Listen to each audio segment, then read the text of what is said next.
Hey friends, welcome back to the cabin, and today we're making spoon butter.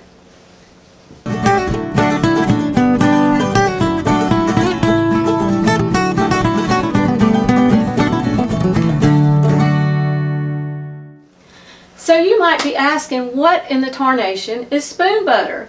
Well, just like our faces need a little bit of moisture, so do the wooden utensils that we have in our kitchen. Particularly my cutting board is really showing some neglect and really needs a good spa treatment, as well as my favorite wooden spoon.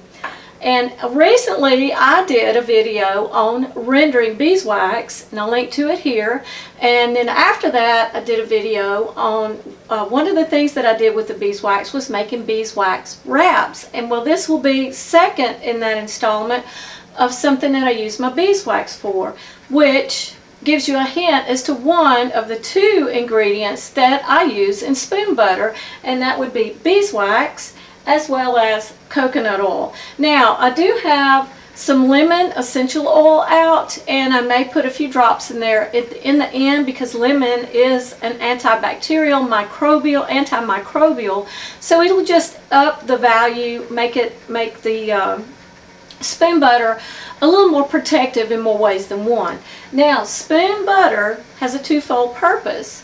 One is we want to moisturize the wood, and two, we want to seal that moisture in and help to protect that particular utensil.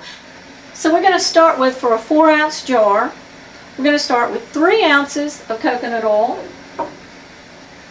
and 1 ounce of beeswax. Now this is beeswax that I rendered. It's very, very hard, and as you can see, I actually had to chunk it off with one of my iron knives and a hammer to get. You don't want to try to slice it because you might slip and slice something else besides the beeswax, namely a finger. But it's very, very hard. But that's also what seals that moisture in. And as you can tell, 3 ounces of the coconut oil and 1 ounce of the beeswax, that's a 3-to-1 ratio. So we're fixing to get started on that. I'm going to bring you down a little bit closer so that you can see, and let's get that spoon butter made. So I have this Visionware pot that is dedicated just for these type of things, for salves and ointments and different things like that. So I love it because it's thick and you can see everything that's going on inside of it. So we're going to go ahead and combine these. There's our wax. That was 1 ounce of beeswax. Now, if you don't have your own beeswax, of course, you can purchase it. You can purchase it. If you're going to purchase it yourself, I would suggest to get the little pistils, I think, or pestles they call those. They're a little easier to work with. But you can certainly get the block and cut it off. I think it might be a little more economical to do that. So we're just going to melt this down. And then we're going to blend it really well, and I have a 4-ounce mason jar in the oven heating right now, preheating, because we don't want to put this hot mixture into a cold jar, because we certainly don't want to crack the jar. Okay, as you can see, it's all melted. Now, the coconut oil, of course, melted first because it's a lot less dense than the beeswax. The beeswax takes a lot longer, but it's all melted, and we're just stirring a little bit to kind of emulsify and get everything blended really well. And I'm about to get my jar out of the oven, and we'll pour this up. It's so simple and easy. Now, once we get it poured up, we're going to let it cool just a little bit, and then we might add our essential oils. So let me get that jar out of the oven. All right. So if you can see, try to pour this where everybody can see what's going on. And if I spill a little bit on the cutting board, that's where it's going anyway.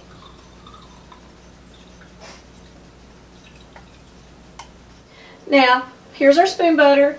It's very, very hot right now. So before we decide to add any essential oils to it, we're going to let it cool down, because you don't want to add essential oils to anything very hot, because it can destroy the properties, the good things about that essential oil. That goes with this, soap, anything that you're making. You want things to be a little more moderate temperature before you add your essential oils. So now I'm going to let this just sit here and cool off a little bit. It will still be stirrable when I add the essential oils, but it's not going to be this really blistering hot that it is right now. While this is cooling down, I'm going to have me a quick cup of coffee, and I'll be back with you in just a bit, and we'll add the essential oils. You can see by the residue up top that this is starting to cool pretty good, but it's still very stirrable. So while we're at that point, I'm going to go ahead and add about 3 drops of our essential oil. Now, this is the lemon essential oil. You don't want more than about 2 or 3 drops because you don't want it to be overpowering. There we go. Whoop, actually about 3.5 drops. And we're just going to stir that really good. Kind of blend it in. You can see how it actually is drying on the spoon. Now, one thing about this spoon I noticed a while ago, before I got this much on it, when it was still very hot and liquidy, the spoon just soaked it up. There wasn't any residue on there, but the spoon was so thirsty that all of that just soaked in. That warm spoon butter just soaked into that wood. So I'm really looking forward to using this in a few minutes and treating all of my wood utensils.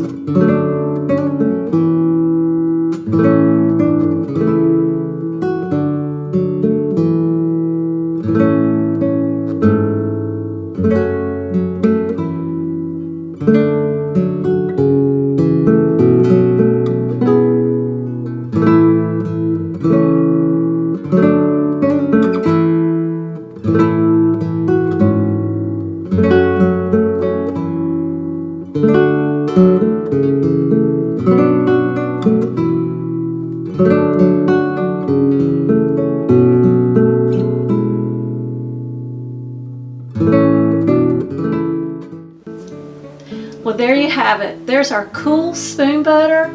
2 ingredients whipped up really fast, and these make great gifts for your friends that love to be in the kitchen. You can take and put a pretty little cotton topper on them, tie a wood spoon to it, and I promise you it's going to please whoever receives that for a gift. But I also want to remind you of another very special gift, the gift of God's Son. And I want to share with you these special words. Don't ever forget that your Heavenly Father loves you. And I'll see you on the next video. God bless.